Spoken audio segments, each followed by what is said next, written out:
Praise God. Sa mapagpalang umaga po, sa bawat isa. Sa pagkakapapasok natin sa gawain ng ating Panginoong Isus. Awitin natin siya. Awitin natin sa Kanya. Umibay-bawin maso.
is again.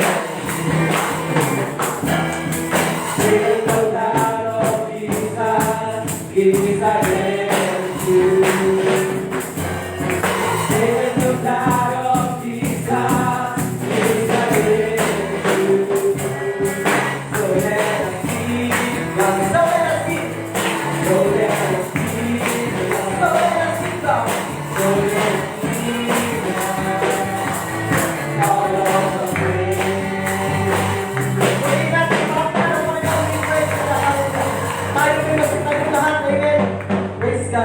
Patuloy natin siya sa kahit na makalangit na awitin. Awitin natin sa kanya ang the anthem. By His stripes.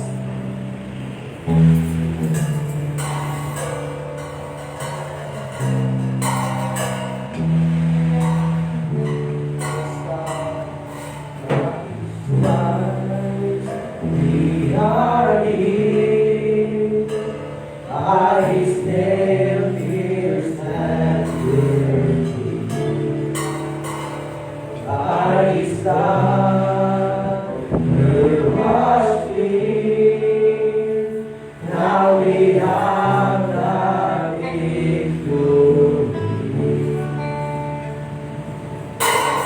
Our sin is broken. Jesus overcame it all.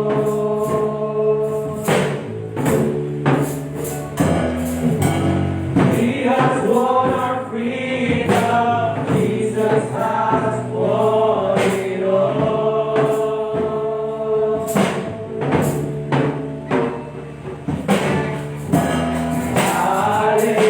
Hallelujah. You have won the victory.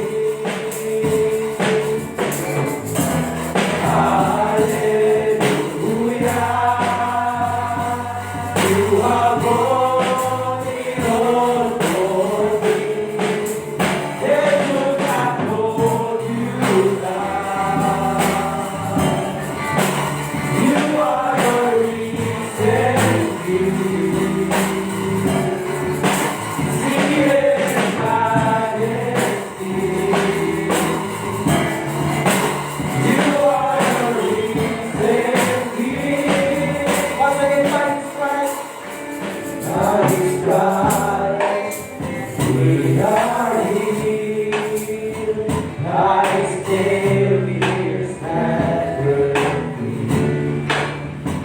By His blood we're washed clean. Now we have the victory. Our sin is broken. Jesus overcame it all.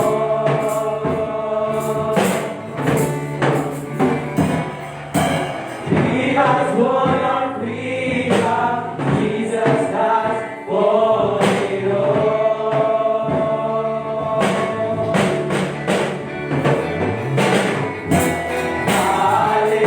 Hallelujah. You have won the victory.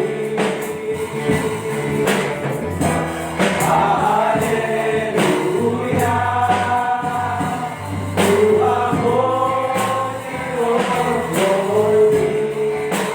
They could not hold you down. You are the reason we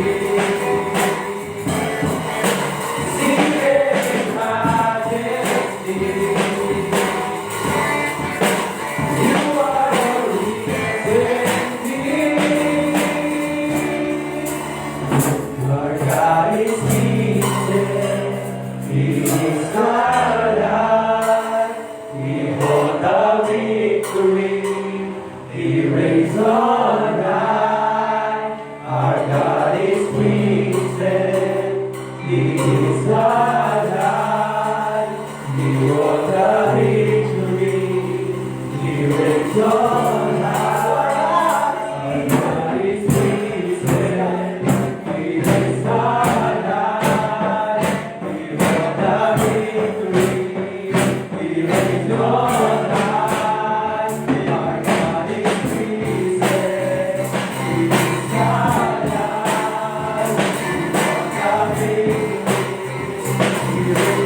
Praise and worship you, God. Hallelujah. Amen. Praise God. Minsan pa ngayong umaga, ngayon tayo patuloy na dudulog sa ating Panginoon Jesus. Patuloy natin nga hihingin ang kanyang pagkilos sa ating kalagitnaan. Amen. Patuloy natin tataas sa ating Panginoon Jesus ang ating bansa. Amen. Ang patuloy na proteksyon ng Panginoon sa ating bansa at ang kanyang gabay sa mga namumuno dito simula sa ating presidente hanggang sa pinakamababang lokal ng ating pamahalaan, and especially ang municipality ng Marikina, na Panginoon ang patuloy na magbigay ng karunungan sa mga nanininuno sa ating lugar. At ganoon din ang ating fellowship. Amen. Patuloy natin isasama sa ating panalangin na ang patuloy na pagsama ng ating Panginoon Jesus sa fellowship. Patuloy natin nga isama sa ating panalangin ang ating mga leader, Pastor Greg Mitchell. Amen. Patuloy natin siyang isasama sa ating panalangin. Complete healing sa COVID. So siya po ay na-infect. Amen. So alam natin na hindi nagsiyang kamay ng ating Panginoon. Siya ang dakilang magagamot. Doon ngayon siya patuloy na gumagawa ng himala hanggang sa ating kapanahunan sa ating panahon ngayon. Ganoon din ang ating mga leaders sa iba't ibang mga bansa at sa ating bansa especially si Pastor Boyet Ezequida, ang kanyang sangbahayan, ang ating mga regional leaders, ang ating mga international and local pioneering churches and missionaries around the world. Patuloy natin silang isasama sa ating panalangin. Ganoon din ang iglesia sa lungsod na ito. Amen. Ang Marikina Church. Alam ng Panginoon ang pangangailangan ng kanyang iglesia. Patuloy natin itong itataas sa kanya at ating aangkanin ang katugunan sa pangangailangan ngayon. Pero din ang pangangailangan ng bawat isa. Kaya sino po may pangangailangan ngayong mga amen, yan ay ang ating papanalangin na yan ay kakatagpuin ng ating Panginoong Jesus. Ganoon din ang mga prayer request natin. Patuloy natin isasama sa panalangin. Sila Gloria Yacante, amen, complete healing sa kanyang body stroke. Alam natin ang Diyos ay mapaghimala. Amen, kung paano siya nagpagaling ng kanyang kapanahunan ay ganoon pa rin siya kumikilos sa ating panahon. Ganoon din ang patuloy na kalakasan, amen, sa ating mga nanay, nila nanay Salim, nanay Shoni, nila nanay Tarsilin, amen, Sister Josie, Sister Glenn, hindi lang physical, kundi pati spiritual, amen, at sila ay patuloy na palakasin ng ating Panginoong Jesus ang mga salita ng Panginoon na mahayag sa ating ngayong umaga, amen. Magdadala ng kanyang salita, i-anoint ng Panginoon ang kanyang mga labi. At bago tayo pagtapusan sa panalangin ni Brother Aeropol, may sama-sama natin purihin, sambahin ng Panginoon ngayong umaga. Lord, ang salita po ng pagtulong po namin na sinasabi sa Lord ng Diyos, ang pagsama sa amin ng mga kinalaman ko sa ang pagkakaroon sa mga Espiritu Panginoon sa amin na natin Panginoon siya. Tunay nga po po na ang takin ng mga ginamot ko ngayon at pagkakailan ng mga patuloy namin sa dunya sa Panginoon. Ang mga pangalan ng Panginoon ang pangalan ng Diyos. Ang ginakapin ang pagkakagalingan ng mga kapagkakunan sa mga pangalan ng Diyos. Ang ginaanin sa pangalan ng Jesus.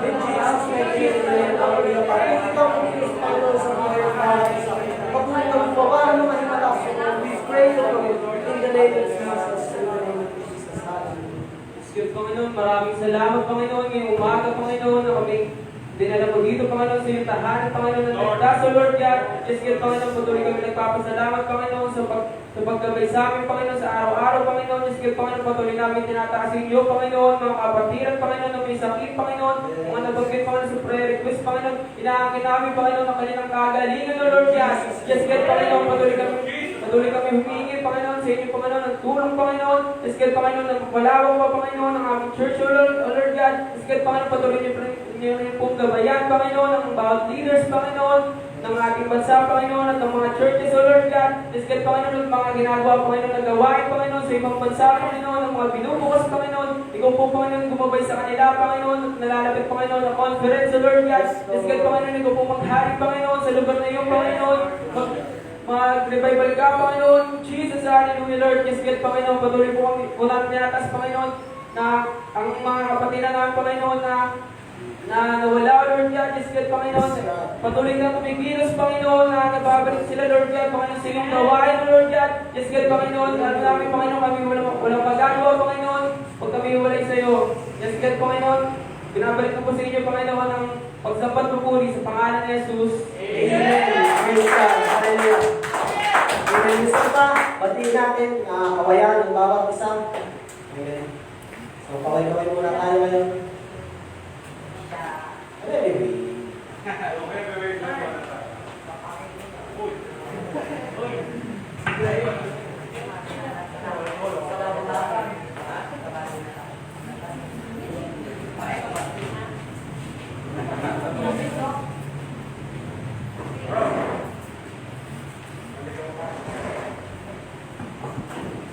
Amen. Praise God. So, welcome po minsan pa sa pinakamasayang lugar sa Marikina. Amen. Kung saan nagkarati po ng mga masasayang tao. Sino masaya? Amen. Praise God. Dahil bukas ay conference na. Amen. So, isa sa pinakaabangan ng ating church. Amen. Ayan, itong darating na conference.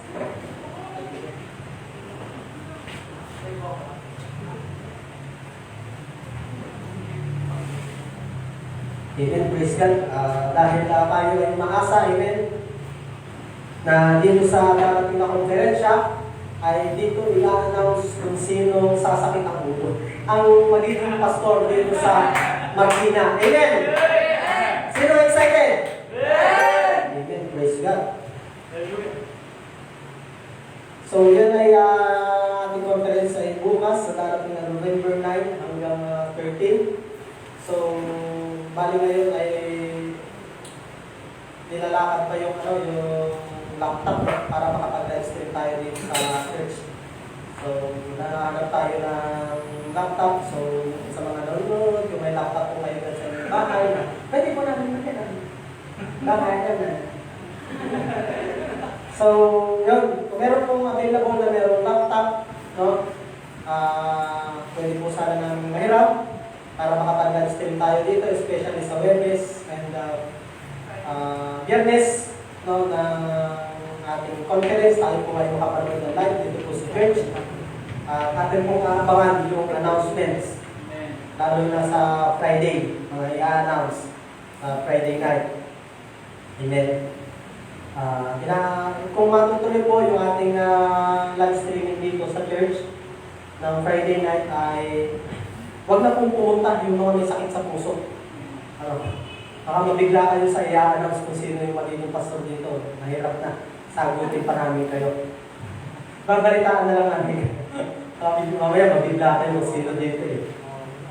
So, at ang exclusive lang muna dumalo sa ngayon sa ating conference ay pastors and wife and yung mga disciples na i-announce sa Friday. So, yun. Tayo mga hindi makaka-attend tayo ay pwede tayo mag-live stream, subscribe natin yung sa YouTube channel ng Mandaluyong Church, the Father's House, Mandaluyong. Yung ating prayer, amen, tuloy-tuloy, yung ating prayer sa church, open po ang church natin tuwing umaga, alas 6 ng umaga hanggang alas 8 na umaga. At ganoon din yung ating evening prayer, kung hindi po kayo makapunta sa umaga, meron pa rin po sa gabi. Alas 6 ng hapon hanggang alas 8 ng gabi. So wala lang po tayong evening prayer every Thursday dahil meron po tayong online Bible sharing, no? Yung po ating online service ay every Thursday. So yun yung ating midweek service. Online po yan. Practice para sa mga disciple na nag-commit.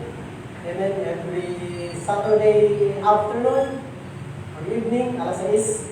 So kita-kita tayo dito. Corporate prayer muna tayo bago tayo mag-practice. Sunday morning, 7:30, nagbubukas ang ating church. Pwede kayo pumunta dito ng maaga. Amen. Magsisimula ang ating service ng alas 10 ng mag-prayer tayo ng alas 9. Amen. Sa hapon, amen, doon sa mga disciple na mag-stay after ng morning service, ay dito tayo chichibog. Amen. So dahil birthday ni Panday kahapon, amen, happy birthday bro, kinig ko ba ako? Amen. So special yung ulam natin mamaya. Walang pamamatayang tuyo. Sino gusto ng tuyo? Pag yun nabasa, tuyo pa rin ba? Hindi na nabasa. Amen. So, pwede kayo mag-stay dito. Dito tayo kakain. And habang naghihintay tayo na maluto ang pagkain, ay magkakaroon tayo ng sharing. So, yung mga disciple na palaging handa. Amen. Nakaya yun. Hindi mawawala sa ating sharing bago tayo kumain. After kumain, magpapahinga lang tayo ng 1 minuto. Magpa-practice ulit na para sa worship song sa hapon. Pero nakapag-practice naman kahapon, bali madali na lang yung mamaya, papasadahan na lang yun. Baga parang konting plancha na lang yung gagawin. So, yun, after ng lunch natin yun, konting pahinga natin, practice ulit at mag-start ang ating afternoon service ng alas 4. Pero prayer tayo ng alas 3. At ang ating speaker mamaya ay si Pastor Marlon ng Antipolo. So, yung mga babalik ay yung mga uuwi mamaya. So, balik kayo ng alas 3 ng hapon para sa ating prayer at start tayo ng alas 4. Kung wala na ako nakalimutan, amen, wala na nga siguro. Meron po ba ako na baka sakali sa ating kalagitnaan na nais kong magbigay ng papuri pasasalamat sa ating Panginoon? Meron po ba sa ating kalagitnaan? Praise God, Signature! Amen. Magandang umaga po sa inyo lahat. Nais ko lang pong ibalik na pasalamat sa Panginoon yung ginawa niya sa pamilya namin. Yung papa ko po, security guard, na nawalan po siya ng trabaho nung nagkaroon ng pandemic. Kasi nagpa-test siya, nagpa-swab test, tapos lumabas positive. Tapos may second test na kailangan mapatunayan kung positive ba talaga o negative. Hindi nakukuha ni Papa, hindi pa lumalabas, hindi pa binibigay sa kanya yung kung ano siya, kung positive ba talaga siya o negative siya. Kaya 2 months siyang stop. 2 months siyang walang trabaho. Kaya 2 months siyang nandun sa bahay, hindi alam kung anong gagawin kasi nga walang trabaho. Ganun ang mga magulang natin eh. Nag-iisip sila kung paano tayo mabubuhay, kung paano tayo papakainin. Yun, mabuti ang Panginoon dahil binigyan ako ng Panginoon, nung nawala si Papa ng trabaho, binigyan ako ng Panginoon na isang sideline na sa palengke, ganun, delivery ng mga gulay, ganun. Kaya,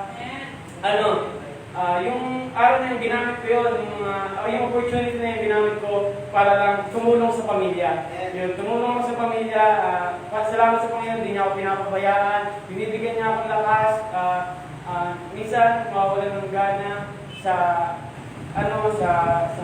gawain ng Panginoon dahil nga sobrang daming problema, gano'n. Pero naisip ko na hindi pala malulutas ng problema pag lumalayo ka sa Panginoon.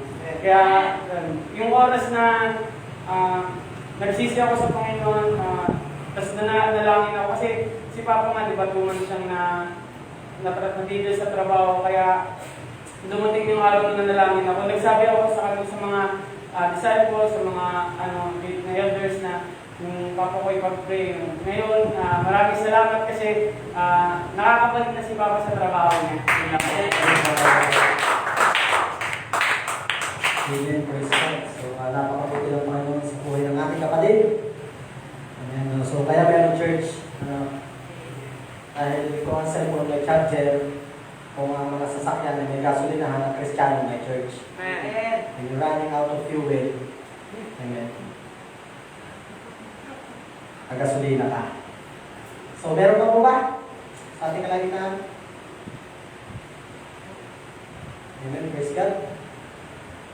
So, kung wala na, tayo po ay tuloy-tuloy na sa ating gawain. Narawa po tayo sa gawain ng pagbibigay. Amen! Praise God. Diba talaga, pagkamatila, pag sinabi mo pagbibigay, Amen! Come on! Hallelujah! kilig ko bro, kilig ko. Amen, praise God. So, sa ating pong buhay, amen, ay hindi po nawawala yung ating mga priorities. Meron yan, palagi. Kahit sa ang aspeto, amen, ay hindi mawawala ang mga prioridad. At sa ating pong paglilingkod, bilang tayo mga Kristiyano, hindi lang bilang isang tao.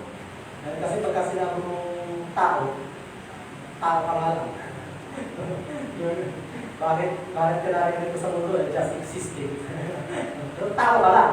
Pero pag sinabi mo Kristiyano, amen, hindi ka lang basta tao eh. Meron ka ng purpose, meron ka ng layunin kung bakit ka nag-exist. Hindi ka basta usbungan ka. Amen. At sa ating pagiging Kristiyano, amen, ay dapat po malaman din natin ang ating mga priorities, especially when it comes sa ating mga finances, sa ating financial. Amen. So, nais ko pong bumasa ng talata sa Bible. Makibasa po kayo sa akin sa aklat ng Marcos. Mark chapter 12, verse 41 hanggang 44. Amen. Ito po ay ng ating Panginoong Hesus.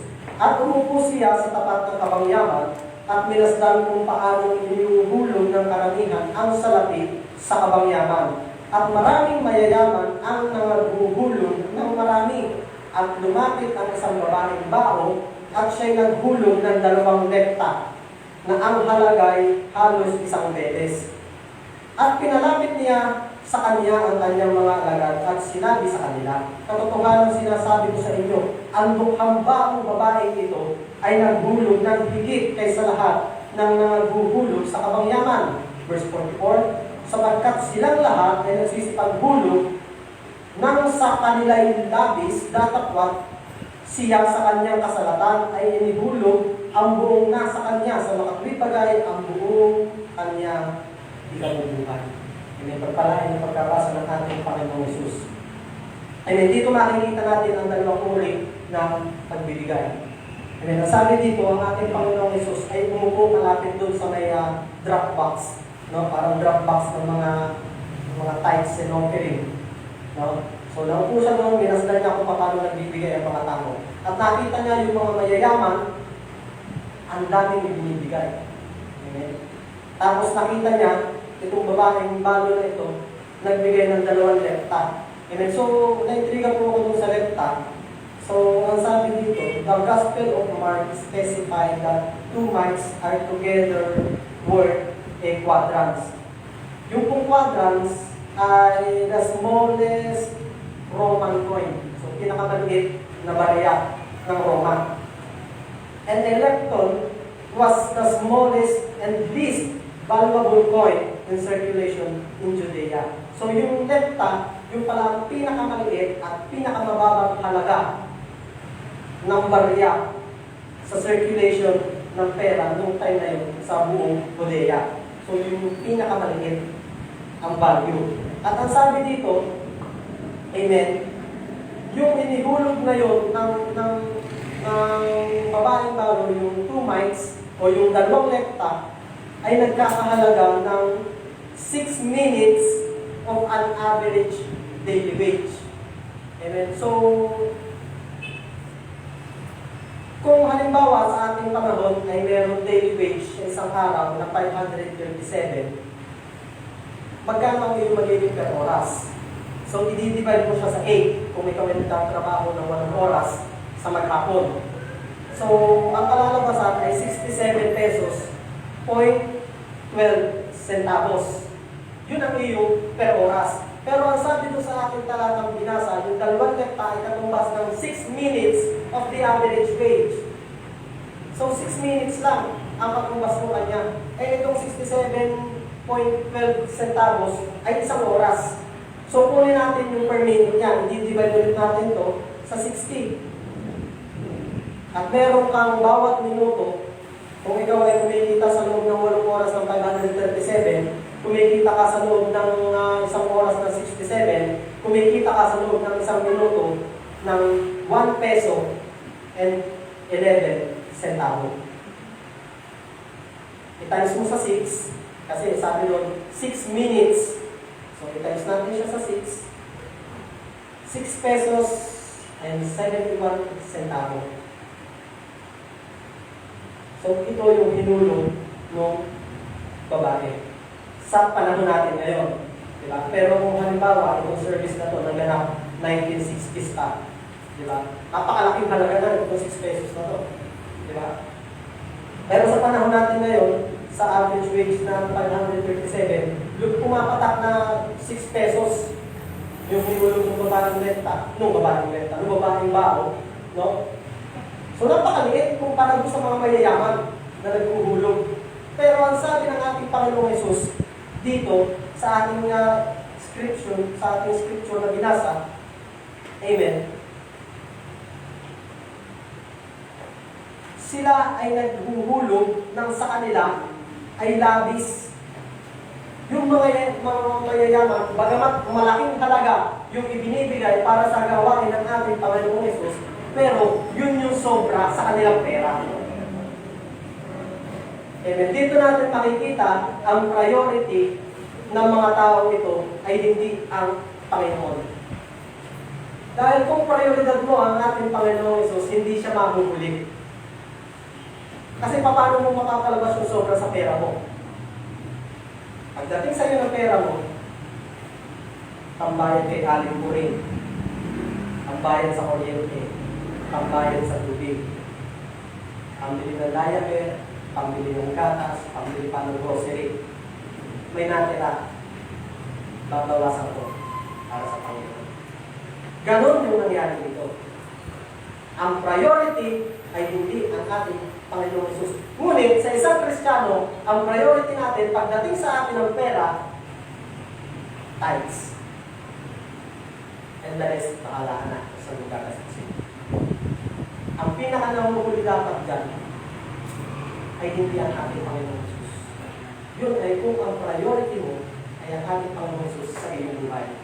Naunawaan ito ng babaeng baong ito at ang sabi doon, ibinigay niya ang lahat ng nasa kanya sa makatuwid bagay ang kanyang buong ikabubuhay. Kumbaga, nung time na yun, nung pagkakataon yun, yun na lang ang hawak niyang pera. Oo, maliit. Pero pagkatapos nun, wala na.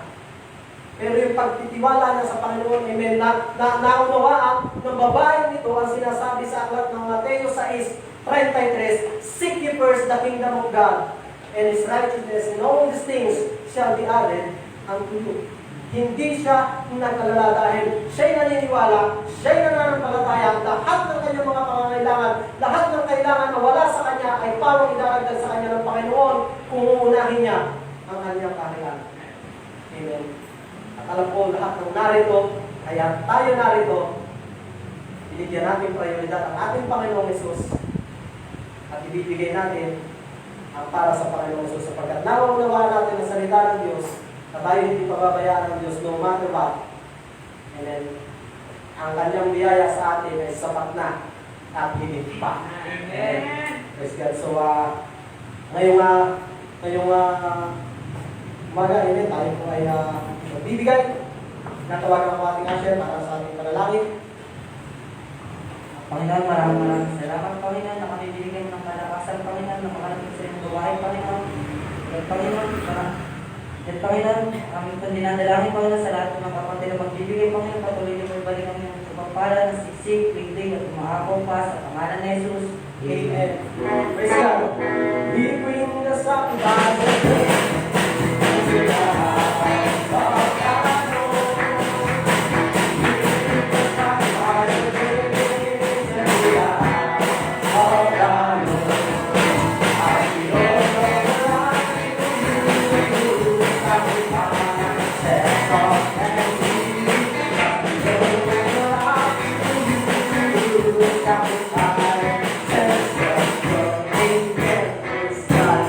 Hallelujah. Maraming salamat po sa inyong bukas sa palad na pagtulong sa gawain ng ating Panginoong Jesus at Diyos po ang magbabalik ng siksik, liglig at maapaw sa ating mga pagpapala para sa ating buhay. Amen. At ngayon po mga umaga, amen, ihanda po natin ang ating mga sarili. Ituon natin ang ating pakinig sa pakikinig ng salita ng Diyos. Amen. Nadala rin sa atin ang ating kapatid sa pananampalataya. Amen. Purihin natin ang Panginoon natin makalimutan. Amen.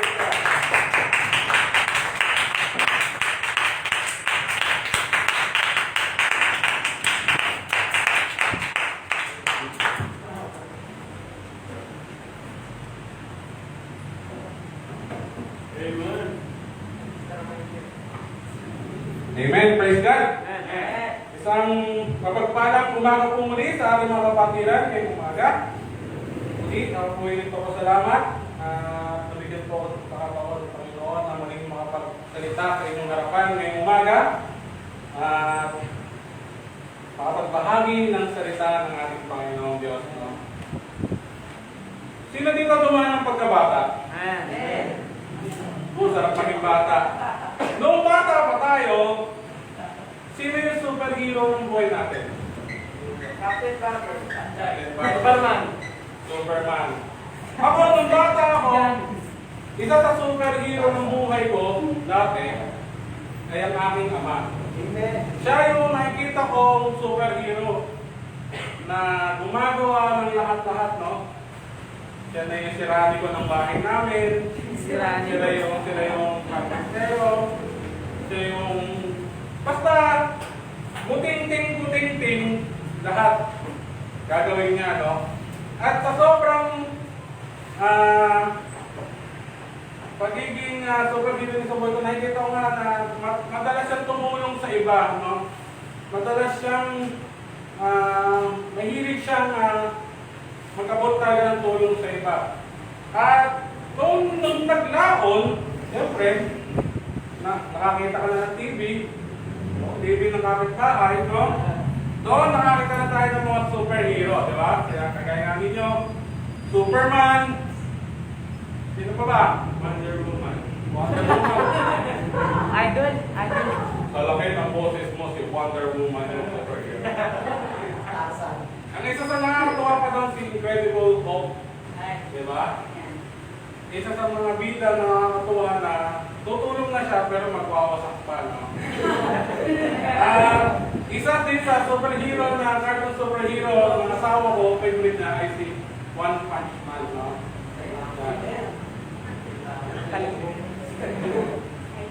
Pero mga kapatid, we are not like this hero. Alam naman natin na ito ay mga pantasya lang, no? At ang isip ng mga taong magagaling o malalawak ng imahinasyon, no? Tayo, bilang tao, tayo yung mga warriors din. Hindi nga lang hero warriors. Oo. Pero hindi kagaya nila. We are prayer warriors. True prayers. Dinadala natin ang laban sa panalangin. Sa panalangin, hinaharap natin ng maayos ang kalaban. Sa panalangin, napagtatagumpayan natin ang laban. Kahit anong klaseng laban pa yan. Kahit gaano pa yan kalaki, kahit gaano pa yan kalakas, mananalo tayo yan. Kaya natin yan. Hindi lang instant, unti-unti, pero mapagtatagumpayan natin yan. Kasi through prayer, we seek help, we ask, And then we look, hindi kung ano, kundi kung sino. Di ba? Hinihingi tayo ng tulong at gabay at pagsama ng ating greatest superhero, si Yesu Cristo. Makibasa tayo mga kapatid sa Efeso. Sa Efeso 6, versikulo 10 hanggang 13. Sabi po sa Bible, unahan ka na po, sabi po ng Amen. Amen. Sabi po sa 10, sa katapos-tapusay, magpakalakas kayo sa Panginoon at sa kapangyarihan ng kanyang kalakasan. 11, mangbihis kayo ng buong kagayahan sa Diyos upang kayo'y magsitibay laban sa mga lalang ng diablo, sapagkat ang ating pakikibaka ay hindi laban sa laman at dugo, kundi laban sa mga pamunuan, laban sa mga kapangyarihan, laban sa mga namamahala ng kadilimang ito sa sanlibutan, laban sa mga ukol sa espiritu ng kasamaan at sa mga dakong sa itaasan. Dahil dito, magsikuha kayo ng buong kagayahan ng Diyos upang kayo'y mga katagal sa araw ng masama. At kung magawa ang lahat, ay magsitibay. So, sandali po tayong mahimik, yung ako, manalangin po tayo sa gabi. Amang banal, Diyos na dakila sa lahat, O Lord, Panginoon, lumalapit kami sa inyong biyaya at tabag, O Lord. Panginoon, dalangin po namin ang inyong presensya ang makilalang sa gawain ito, O Lord. Panginoon, dahil batid namin ang tunay na kami, walang magagawa kapag kami hiwalay sa iyo, Lord. Panginoon, dalangin namin ang lahat ng iyong salita na maahayag, O Lord, ay magsilbing hamon at kalamakan sa aming mga buhay, Panginoon. At ngayon pa lang, Panginoon, anumang pakanan ng kaaway na guluhin ng iyong gawain ngayong umaga, amin ang sinisita sa makapangyarihang pangalan ni Yesu Cristo. Maraming salamat, Panginoon. Ikaw ang aming itataas, Panginoon. Ito ang aming sa magdalangin sa makapangyarihang pangalan ni Jesus. Amen. Ito, mga kaibigan, nais kong mangaral sa topic na stand firm for the Lord. Kailangan natin tumayo. Kailangan natin kumilos. Kailangan may gawin tayo. Hindi natin kailangan tumunganga. Hindi natin kailangan may stop. Sabi nga ni Brother Men, no? Buti, okay pa yung papa mo dahil 2 months may stop, no? Langis lang yan. Joke lang po. Sa paglaban natin sa kasalanan, sa kasamaan, at sa sistema ng mundo, at lalo na sa mga pinuno ng kalaban natin, hindi natin gagawin yung kagaya ng ginagawa ng mga superhero na to. Hindi natin kayang gawin yung ginagawa ni Wonder Woman. Nasasalubungin lahat ng bala, no? Wala tayong ganun. Hindi natin gagawin yun. Hindi natin gagawin yung ginagawa ni Incredible Hulk, no? Na para matalo yung kaaway o kalaban o yung pinuno na kalaban natin, lahat wasak, no? Siya na lang ang mahihiwan. At least panalo siya. Hindi rin natin kaya gawin yung ginawa ni Superman. Nung kabataan ko, isa sa idol ko is Superman. Dahil nung napanood ko siya nung maliit pa ako, andito yung babaeng kanyang iniinom o sinisintain na matay. Dahil na Superman siya, kaya niya gawin ang lahat. Ang ginawa na umikot sa mundo ng pabalik para daw ma-rewind yung pagkakataon. At natuwa naman ako dahil na-rewind yung pagkakataon, yung kanya sinisinta ay muling na buhay. Kasi nga na-rewind. Di ba? Hindi natin gagawin yun. At hindi natin kaya gawin yun, hindi tayo Superman, no? Ang ginagawa natin, we strategize. Ang ginagawa natin, nagpaplano tayo. Ginagawa natin yung mga bagay na kung ano yung kaya natin gawin bilang mananampalataya. At ngayon, pag-aaralan natin yung ilang punto kung paano natin nahanapin ang kalaban. Diba? Paano natin ito mapagtatagumpayan? Sa akin mo ng punto, ito po. Know your enemy. Nandun nga sa verse 12, sabi po doon, ulitin ko, no? Sapagkat ang ating pakikibaka ay hindi laban sa laman ng dugo, kundi laban sa mga pamunuan, laban sa mga kapangyarihan, laban sa mga namamahala ng kadiliman ito sa sanlibutan, laban sa ukol sa espiritu ng kasamaan sa mga dakong kaitaasan. Mga kapatid, nung ako ay active pa sa basketball, alam ko na yung pasikot-sikot kung paano laruin yung kalaban. Alam ko na yung mga bagay, madali kong makita yung mga bagay na kung paano kumikilos ang kalaban. Nasa gano'n sa buwan edad, naging coach yan ako ng barangay namin, kasi madali kong makita kung paano kumilos ang kalaban. Kaya ako inuna to, know your enemy, kasi kailangan mo muna, as a coach, kailangan mo i-scout. Kailangan mo malaman kung sino yung kaharap mo.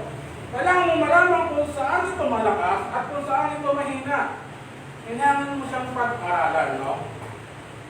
Kaya ako minsan, pag wala akong kasamang manood ng kasi, ito pala, pare, sabi, sir, ito kalaban nyo, malakas. Yung pwede nyo makatapat para makapasok ng championship. Ako naman, sisirit naman ako, para makita ko kung paano sila maglaro. Ngayon, alam ko na kung paano ko sila lalabanan. Ganun yun. Kailangan nating maging mapagmasig para malaman natin kung paano tayo inaatake ng kaaway. Ang dahilan kung bakit tayo nag-aalala dahil mayroon tayong kalaban. Hindi naman tayo mag-aalala sa pagkakakilos tayo o pag may ginagawa tayong iba kung wala naman tayong nararamdamang kalaban. Diba? Kaya pala tayo magkikilos. Kailangan nating magmasid dahil bilang ahas sa Satanas, Satan, ay nangliling lang. Diba? Babalat kayo. Diba? Dadayahin ng mga mata natin. As serpent, Satan deceived. And as a lion, Satan devours.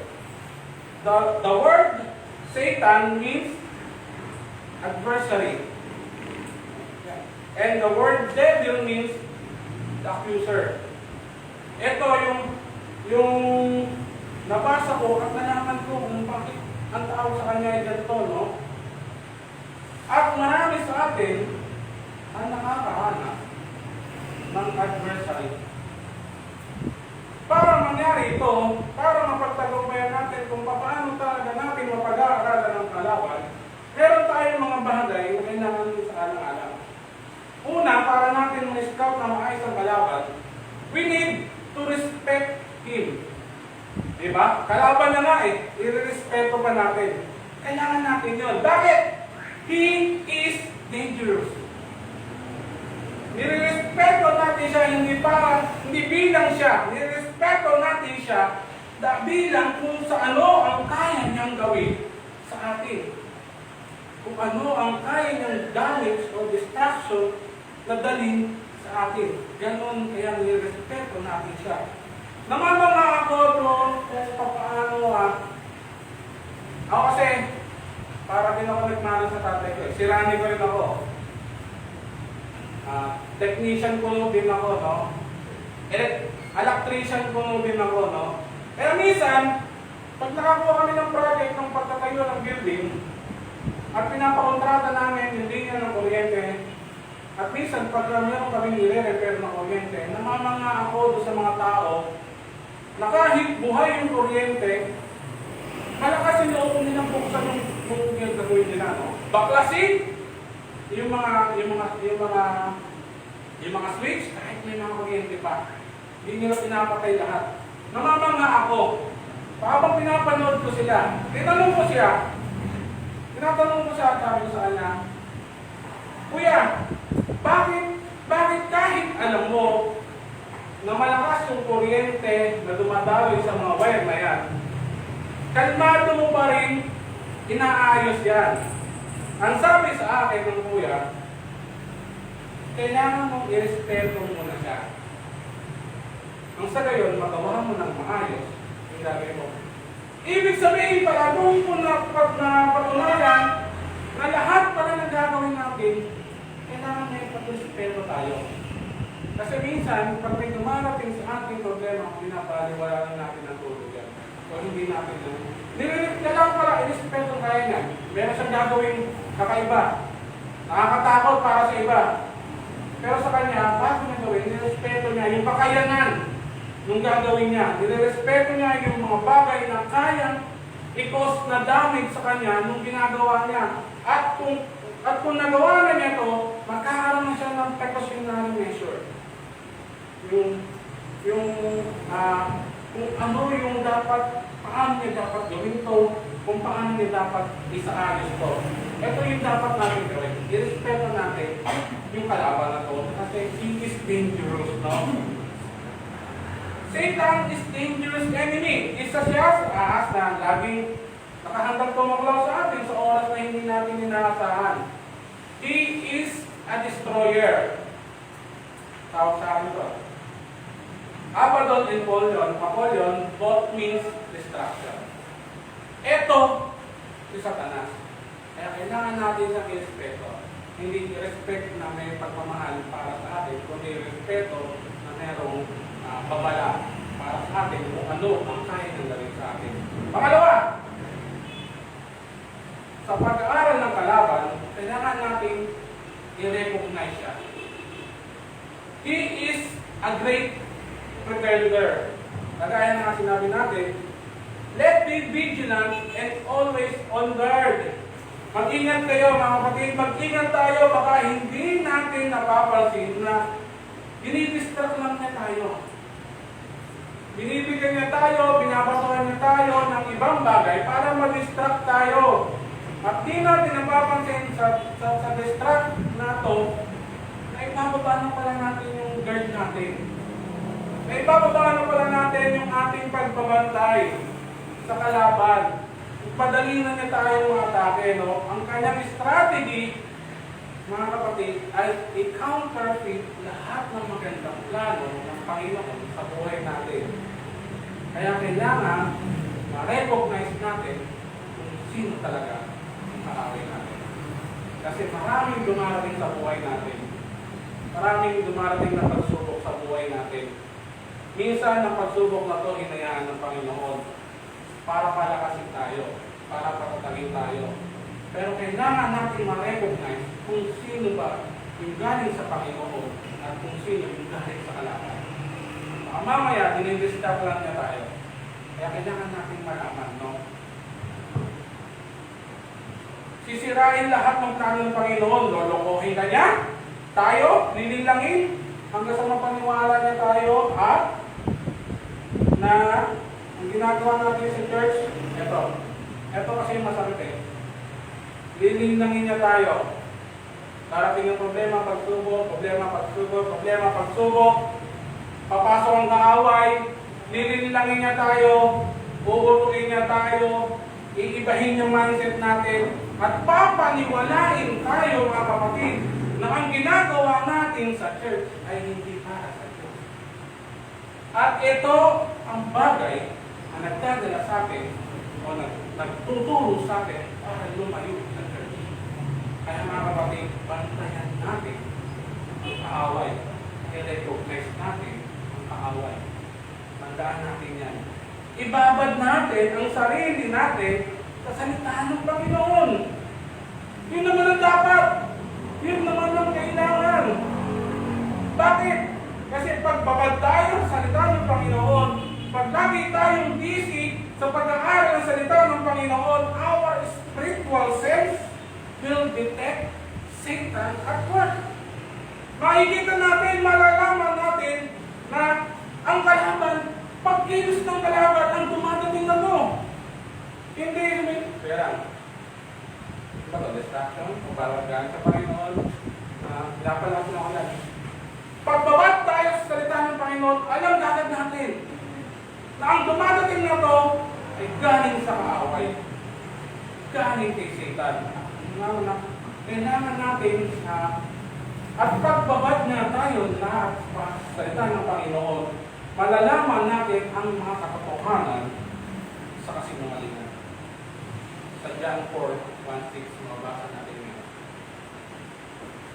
Ililid tayo ng Panginoon Samahan tayo ng Panginoon. Ipapakilala na tayo sa Panginoon na mali yan, na kasinungalingan yan. Ito ang katotohanan. Kaya kailangan, huwag natin i-isolate yung sarili natin. Huwag natin pilayin ang sarili natin. Isa pa. Una, respect Him. Sunod, recognize Him. At isa pa sa pag-aaral ng kalaban, resist Him. Ibig sabihin, we need to take a stand on the Word of God and refuse to be moved. Sa Ephesians, yung binasa natin verse Ephesians 6:10, ano na tayo ginaid na tayo Pinakita na sa akin ng Panginoon kung ano yung dapat natin gawin, no? Instruct us, no? Inuruan niya na tayo to stand. I-instruct us to stand. Withstand and to stand. Mula ito sa verse 10 to 13, ito na yung sinasabi niya. Ang sinasabi niya, tumayo tayo. Meron tayong kailangan gawin. Meron tayong kailangan panindigan, no? Meron tayong kailangan harapin. Huwag tayong magmukmuk. Huwag tayong umayaw, no? Kailangan natin tumayo, no? Kung ang mga tao sa bahay natin, ginubuyo tayo na nandito tayo sa kalokohan, kailangan natin tumayo. Hindi natin kailangan magpag-away, pero kailangan lang natin sabihin yung katotohanan. No? Yun yung kailangan natin gawin. Kailangan natin malaman kung sino yung kalaban natin. Para sa akin pangalang punto, mabilis na naman yung aking pangaral ngayong umaga. No? Kasi nakami na tayo. Huwag muna. Sa aking pangalawang punto, mga kapatid, lagi natin ito ng pag-aaralan. Lagi natin itong naririnig. No? Laging pumapasok sa atin ito. Kailangan natin maghanda para sa laban. Prepare for battle. Paano natin gagawin yun? Hindi nga tayo superhero, no? Hindi nga tayo kasi lalakas nila. Ang sinasabi ng Panginoon, prepare for battle. Huwag kang matakot. Huwag kang mangamba. Ako bahala sa iyo. Kasama mo ako. Bakit? Ibigyan kita ng full armor para sa laban.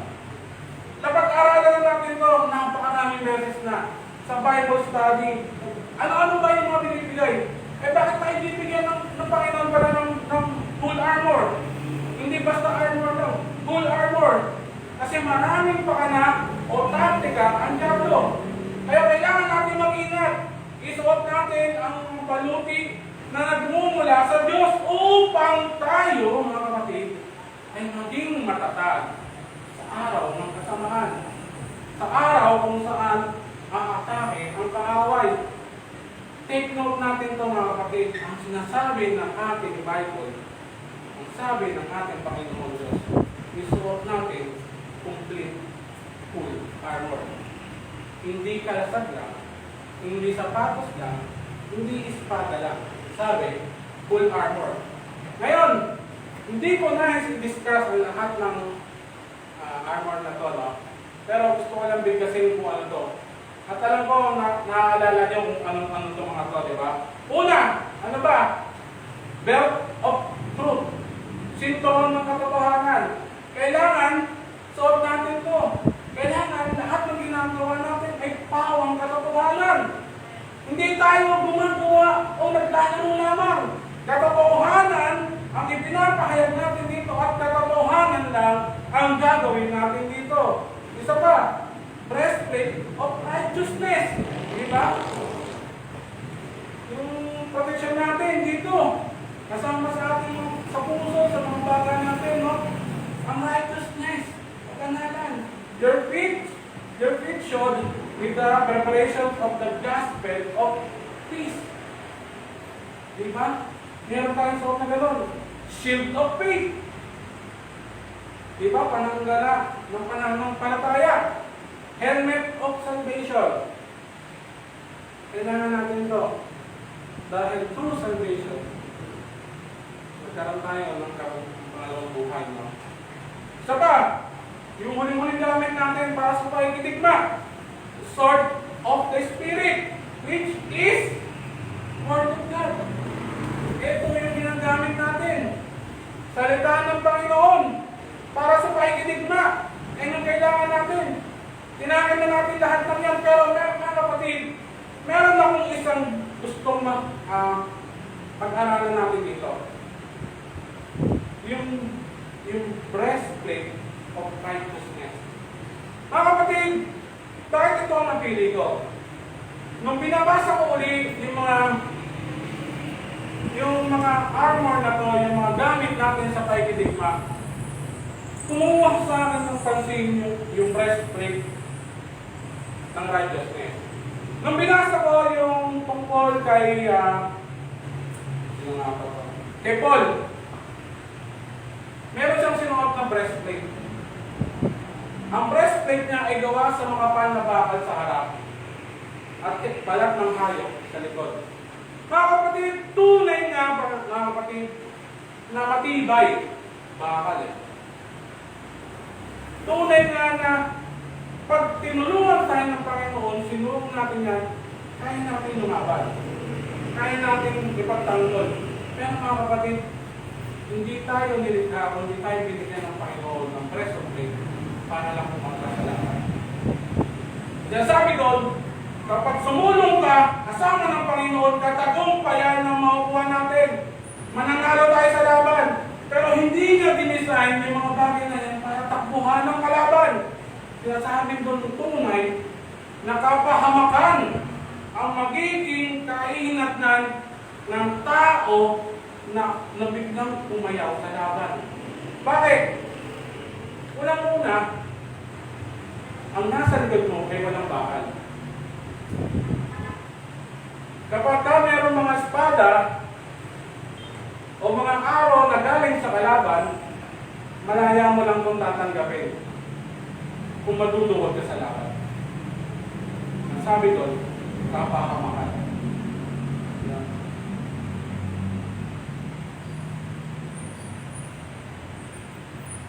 Matibay, pero sa likod dito ay gawa nga sa balat ng hayop. Kaya kung mapapansin natin yung full armor na wala sa likod.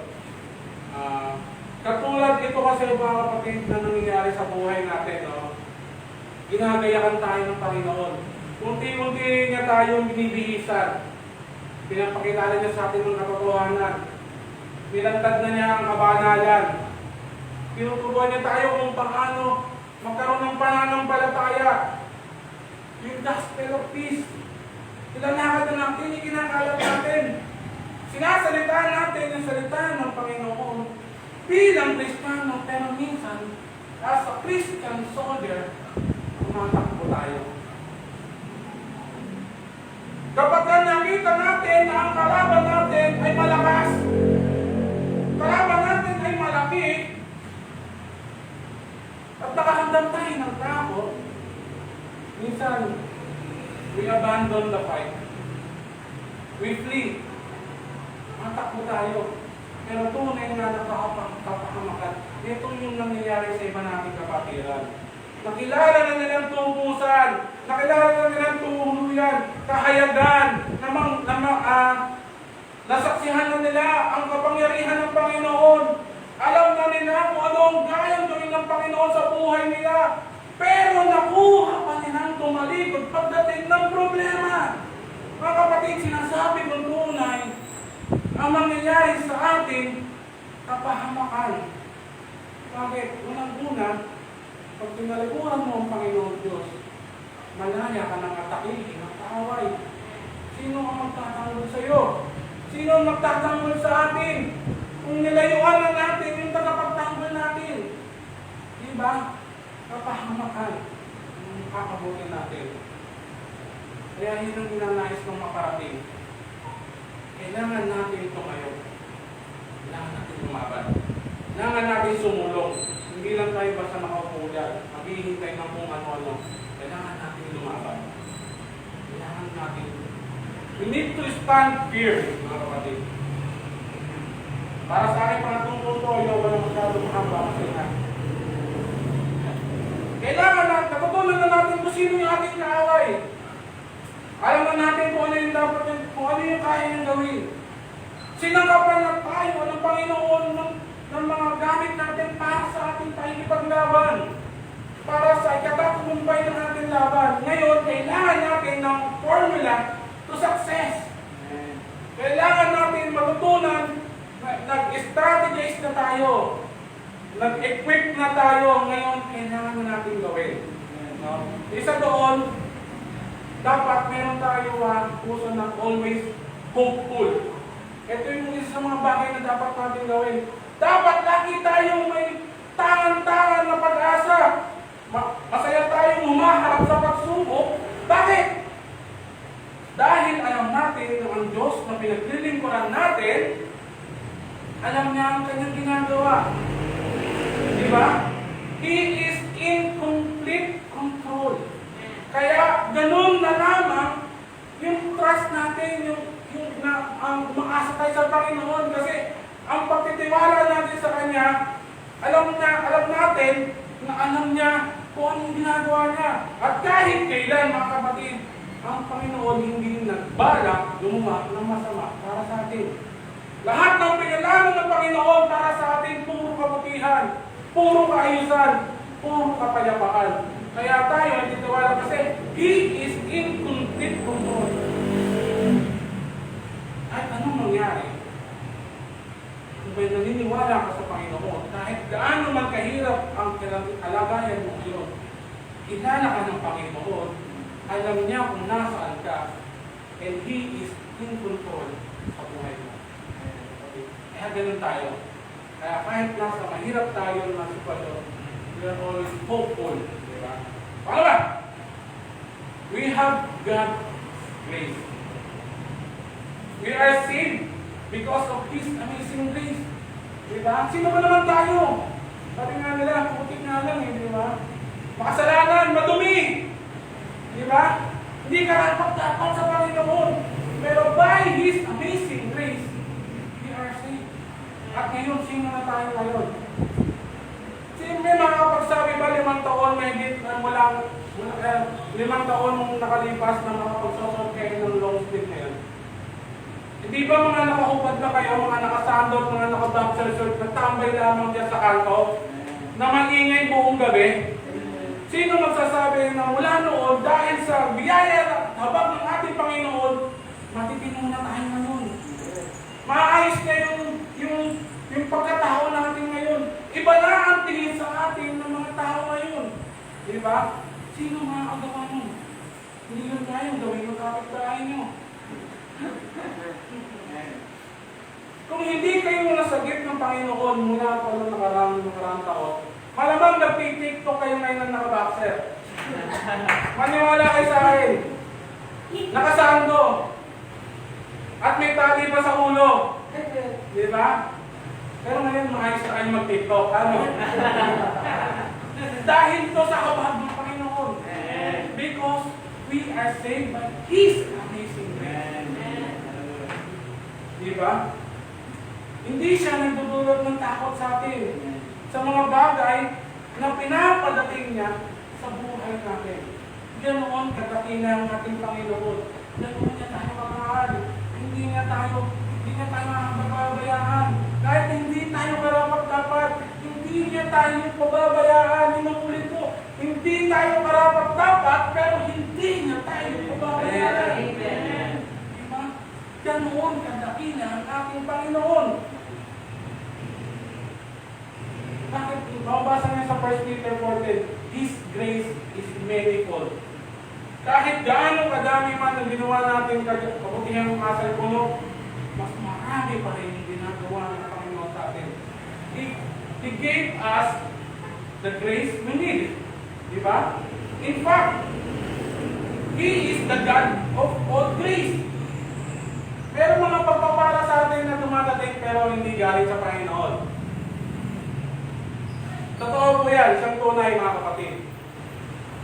Iba po ang intention nito, ng pagpapalang ito. Minsan nililin lang niya tayo. Minsan binubulag niya lang tayo. Pero ang Panginoon, iba magpala. Minumulat niya tayo, binubuksan niya lahat ng ating pangunawa, lahat ng ating.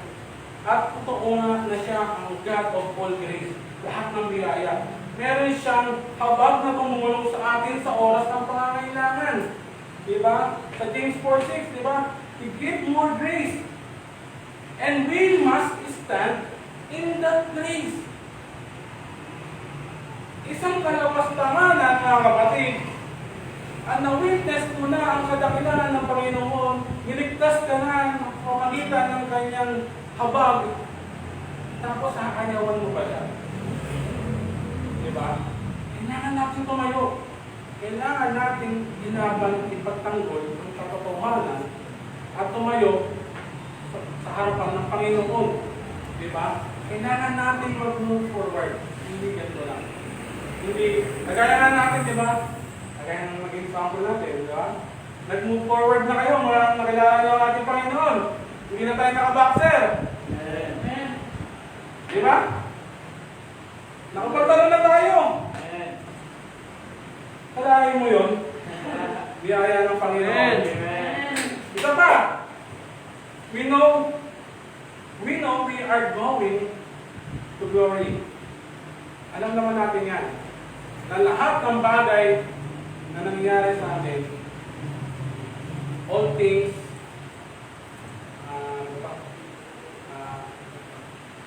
all things may purpose, ang lahat ng yan. Tagalogin ko na lang. May dahilan. At merong prosesong dinadaanan. No? At alam natin, dito sa process na nangyari na to, ang kakahantungan ng pinupuntahan natin ay glory. Diba? Bakit natin nasabi yun? Unang-una, mga kapatid, tinawag na niya tayo bago pa tayo tumawag sa Kanya. Ganoon kadating na ang Panginoon. He called us before He called us. Diba? His eternal glory by His Christ. This is the wonderful inheritance into which we were born. No? Ang glory na inaalok sa atin ng Panginoon.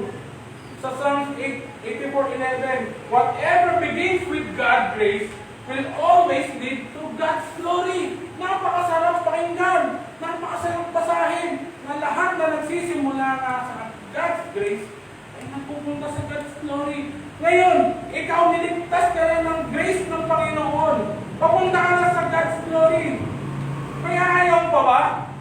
Di ba?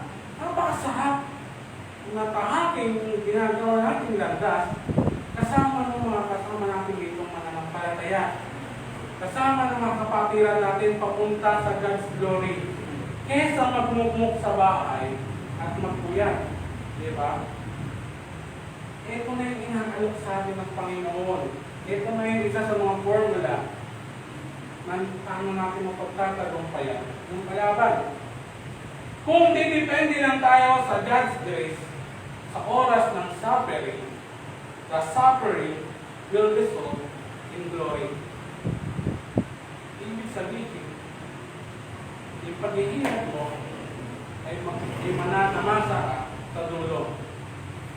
Napakasarap isipin na yung pinagdadaanan mo ngayong hirap, na yung pinagdadaanan mo ngayong sakit, kalungkutan, at takot, pagdating sa dulo, papalitan ng Panginoon ng glory.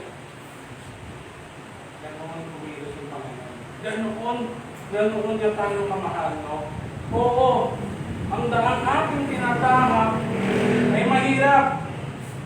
But it leads us to glory, and that is all that really counts. Kung sinabi maraming glory, that really counts. Diba? Ayaw natin ng puro lang pasarap ngayon at maghihirap sa dulo. Sino gusto nun? Sino gusto na magsaya na nito? Party-party! Diba? YOLO! YOLO! Sandali lang ang buhay. Mag-enjoy. Pero pagtapos mo mag-enjoy, doon sa sandaling buhay na sinasabi mo, eternal naman ang mangyayari sa'yo. Pero hindi eternal life. Hindi eternal joy. Di ba? Hindi eternal love, kundi eternal flame. Di ba? Yun yung mangyayari sa atin. Yung maigsi, kapalit, walang hanggan. Kaya piliin natin yung maigsing paghihirap ngayon sa walang hanggang kaligayahan o yung maigsing kaligayahan sa walang hanggang kahirapan. It's your call. Andito lang kami para mag-guide. Pansamantala lang ang ating mga paghihirap, mga kapatid. Ang ating mga problema at pagsubok, seasonal lang yan. Diba? Ang hirap mag-aaral, seasonal lang yan. Meron namang break eh. Diba? Seasonal lang mahirap mag-aaral kasi pagtapos na mahirap naman magtrabaho. Pagtapos naman niya mahirap naman mag-asawa. Pagtapos naman niya mahirap naman mag-alaga ng mga anak. Seasonal lang yan. Tapos ka na doon. Meron ka pang hirap na makakamit. Seasonal lang yan. Mahirap mabuhay. Mahirap lumaban sa buhay. Seasonal lang yan. May katapusan lahat lang yan. Wala lang katapusan yung maintenance mo ng bahay, ng bills mo sa kuryente, water. Kasama na yan sa buhay. Parte na ng buhay yan. Di yan seasonal. Pero kailangan mo yun para mabuhay. Ang sinasabi dito, lahat ng paghihirap mo, seasonal lang at may katapusan. Yung sinasabi, tinawag din sa atin ng Panginoon. Pero ang bibili niya sa atin, walang hanggan. Isa sa mga sulat ni Paul ng 2 Corinthians, ang sabi doon, English kasi ano makakitindi ng English dito? These little troubles are winning for us a permanent, glorious, and solid reward out of all proportion to our pain. Diba? Parang daw tayo nananalo pa eh. Kasi nagkakaroon tayo ng permanent and glorious and solid reward na napala doon sa mga pain, sa mga sakit na naranasan natin. Kasi natuto tayo, di ba? Nalaman natin kung paano. Ngayon, bibilihan tayo ng Panginoon, no? Ngayon, dadalhin na tayo doon sa pangako ng Panginoon. At lahat ng pangako niya, tinutupad niya, no? Kapag natin ito, wala siyang pinalimutan sa lahat ng pangako niya. At lahat ng paghihirap mo may katapusan. At bakit kung katapusin? Yung buhay mo, di ba? Kasi minsan gano'n. Dahil hindi na sa tingin natin masyadong mahirap at masyadong mabait, may masakit, masyadong malaki ang problema, hindi natin kaya. Yung seasonal na problema, mas tinapos mo na yung season ng buhay mo. Mga kapatid, sinasabi ko sa iyo tunay, maling-mali at hindi ka makakatakas sa ginawa mong kasalanan sa pagtitig ng buhay mo. Hindi ito ang solusyon. Hindi ito ang paraan para makaalis sa problema. May paraan ng lahat ng yan. May dahilan. Kung kailangan mo ng tulong, maraming nais tumulong sa iyo. Hindi mo kailangan buhatin mag-isa. Andiyan ang ating Panginoon. Maghihintay lang. Hinihingi lang ng oras mo. Kapunan mo lang kahit kaunting oras. Kausapin mo. Kakausapin ka niya. Kung gusto mo ng kagaanan, bigay mo lahat ng kabigatan mo. Pupunin niya yan, papalitan niya ng kaligayahan. Bakit mo bubuhatin ng lahat ng ito? Na lahat ng mga bagay na nagpapahirap sa buhay mo, seasonal lang yan. Lahat yan may katapusan. Hindi mo kailangan tapusin ang buhay mo. Ang kailangan mo, Diyos, yung tutulong sa iyo. We all know our trials are building Christian character. Lagi naman natin sinasabi, magpasalamat tayo kung meron tayong problema, kung meron tayong pagsubok sa buhay. Bakit? Dahil pinapatatag dito yung ating pananampalataya sa ating Panginoon Jesucristo. Binibit niya, pinapatatag niya, pinapalawak niya yung pananampalataya natin. Diba? Si Abraham nga eh, diba? Father of faith, diba? Si Abraham na father of faith, pero tinis pa rin ng Panginoon. Bakit? Para mas patatagin pa, mas palakihin pa yung pananampalataya kay Abraham sa kanya. Tayo pa kaya? Ang liit-liit ng pananampalataya natin. Lagi naman sinasabi sa atin ng Biblia, magkaroon lang tayo ng kasiliit lamang ng buto ng ustasang pananampalataya kahit bundok kaya natin kalawin, di ba? Kaya nga ninanais ng Panginoon pagsubok, tayo ng mga pagsubok, mga trials, para lumakas tayo, para tumalak tayo, at para mag-mature tayo. Diba? Para mag-mature tayo, yung ito. Hindi na tayo maging marupok. Mag-mature tayo. Diba? Dahil sa mga trials na to. Hindi ito trials para silain tayo. Na kailangan natin rin. Ang mga kapatid, ngayong umaga, no, diniscuss ko lang sa inyo kung paano tayo tatayo sa kalaban. Kung paano tayo lalaban. At kung paano natin mapagtatagumpayan yung laban. No? Kaya ngayon, yung oras na to, nais ko muna hilingin sa iyo, no? Kasapin mo pa rin yung sarili mo, no? Kung patuloy ka makatalaban. O patuloy ka lang nandyan at manunood lang habang yung iba ay lumalaban. Panonoorin mo lang ba, di ba, habang pinaglalaban ka nila sa panalangin. Mga kapatid, tingnan mo pa rin yung sarili mo, no? Kung kontento ka na ba sa inaalagyan mo? Yan lang ba yung ninanais mong gawin sa buhay mo? Ang maging watcher? Ang maging saksi? Hindi mo ba ninanais? Hindi ka ba natutuwa na kabilang ka doon sa mga tao na sinasamba pa ng Panginoon para makipaglaban sa katotohanan? Kapatid, napakasarap lumaban. Lalo na kung tama yung pinaglalaban mo. Pugaw. Pero, mga kapatid, kailangan mo mag-decide. Kailangan mo mag-decide na kung ano ba talaga. Kasi, lagi natin sinasabi may sinang oras. Ang buhay sa saglit lang yan.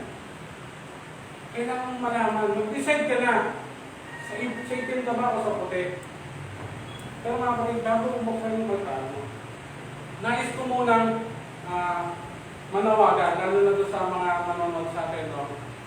Kapatid, sino ka man nanonood sa amin ngayong umaga, inanais kong iparating sa iyo na hindi aksidente na marinig mo ang mga pahayag na to.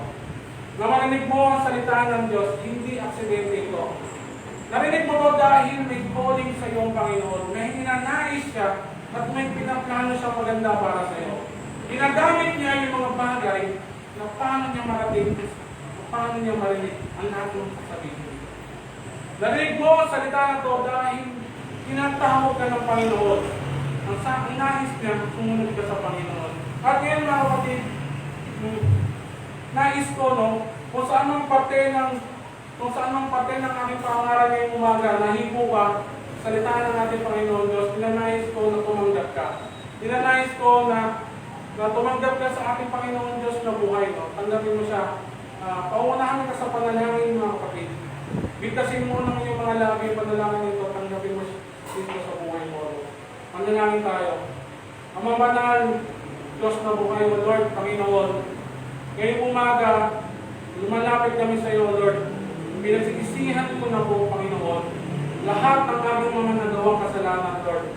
Panginoon, patawarin niyo po ako sa lahat ng aking nagawang mali. Lord, hinihiling ko po, Panginoon, ang inyong kapatawaran, ang inyong kabutihan, Lord. Ang aming puso, Lord, ikaw na po, Panginoon, ang manahan, Lord. Binubuksan kita, binubuksan mo ang aming puso, Lord. Inaanyayahan kita pumasok, Lord. Magmula ngayon, Lord, ikaw na po ang aking Diyos. Ikaw na po ang aking sasambahin at paglilingkuran, Lord. Panginoon, danahan ko rin po na isulat mo ang aming pangalan sa aklat ng buhay, Lord. Maraming salamat, Panginoon, sa kapatawaran, Lord. Maraming salamat, Panginoon, sa walang hanggan mong pagpapatawad, Lord. Maraming salamat, Panginoon, sa walang hanggan mong pagmamahal. Panginoon, maraming salamat sa kaligtasan na yung binibigay sa aming Panginoon. Ito ang aming samagdalangin sa mga pagmamahalan ni Jesus. Amen. At ngayong umaga, inanais ko, mga kapatid, binubuksan ko yung altar. Inanais ko, ngayon pa lang sa paglapit mo sa altar, mag-decide ka na. Mag-decide ka kung para kanino ba talaga yung nais mong gawin. Wala ditong malamya. wala ditong malambot. It's either you're black or you're white. It's either you're in or you're out. It's either you're for God or you're for Satan. Mga kapatid, mag-decide ka. Kailangan mong humakbang. Kailangan mong tumayo para sa ating Diyos. Manalangin ka. O naman yung mga bumabagabag, no? Sa puso mo, no? Lahat ng basura na nakatambak sa puso mo, no? Galit, takot, pangamba, pagdududa, tanggalin mo lahat yan. Wasakin mo yan. Hindi yan kailangan sa iyong buhay. Hindi yan kailangan sa iyong pagkatao. Ang kailangan mo dyan, Diyos. Yan ang ilagay mo sa puso mo. Diyos na buhay, Diyos na tunay, at Diyos na banal. Hindi ano lang. Kailangan mo siya para sa katagumpayan mo sa buhay, sa kaligtasan mo sa iyo. Kailangan mo siya para sa katotohanan. Kailangan mo siya para naman mo ang kaligayahan, ang tunay ng kapayapaan. Mga kapatid, ipanalangin mo yan. Ano mga kaligatan yan, ibigay mo sa Panginoon. Ano man ang karamdaman, ibigay mo sa Kanya yan. Nakahanda siya tumulong sa iyo. Nakahanda siya tumulong sa iyo. Ang depression mo, ibigay mo yan. Hindi natin kailangan yan. Pakala ng tao pa yan. Lahat daw na bagay, hindi maganda na dudulot sa tao. Hindi yan galing sa Diyos. Ibigay mo yan sa ating Panginoon Diyos. Kukunin niya yan. Papalitan na yan ng kapayapaan. Manalig ka lang. Magtiwala ka lang sa ating Panginoon Diyos. Siya lang ang ating kailangan.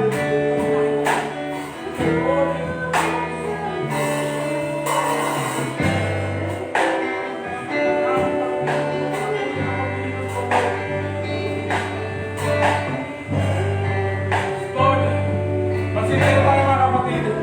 Pagitan natin ang ating Panginoon.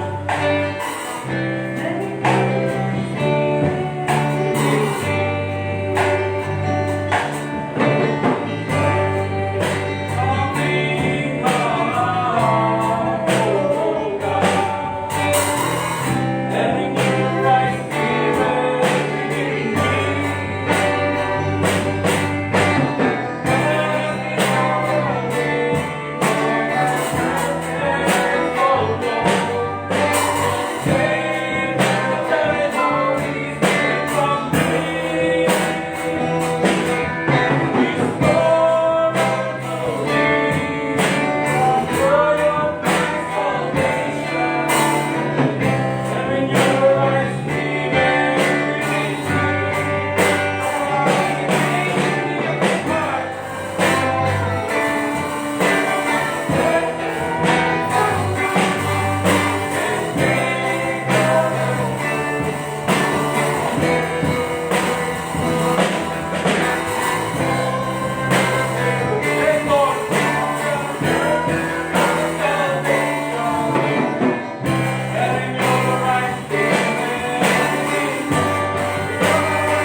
magtutulog sa amin ng kapahamangan, O Lord. Panginoon, maraming salamat sa iyo, O Lord. Maraming salamat sa walang hanggang pagmamahal, sa pagpapatawad, Panginoon. Tunay nga, Panginoon, na ikaw ay banal. Tunay nga, Panginoon, na ikaw ay buhay. Panginoon, thank you, Lord, O Lord, ikaw, Panginoon. Patuloy namin itataas, Panginoon. Magpanalangin tayo ngayon, umaga, O Lord. Ang mabanal, Diyos na dakila, Panginoon, maraming salamat, O Lord, sa lahat ng iyong salita, O Lord. Sa lahat ng iyong kapahayagan, Panginoon. Tunay nga, Panginoon, na ikaw ay dakila, O Lord. Tunay nga, Panginoon, na ikaw lang ang aming kailangan, O Lord. Panginoon, lahat ng iyong salita na nahayag, O Lord, patuloy na magsilbing hamon sa aming mga buhay, O Lord. Patuloy na magsilbing kalakasan, O Lord, Panginoon. Panginoon, dalangin namin, Panginoon, na patuloy na magkilos mo sa aming mga buhay, O Lord, Panginoon. Gamitin mo ang aming mga buhay, Panginoon, para maging pagpapala sa iba, O Lord.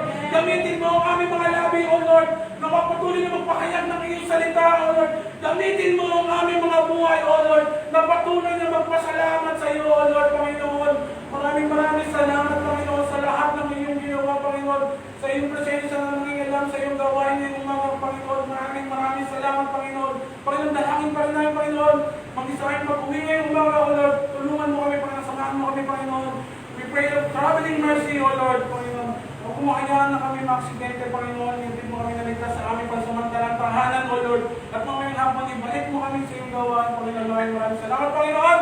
Ito ang aming samot. Dalangin sa makapangyang pangalan ni Jesus. In Jesus' mighty name, Amen.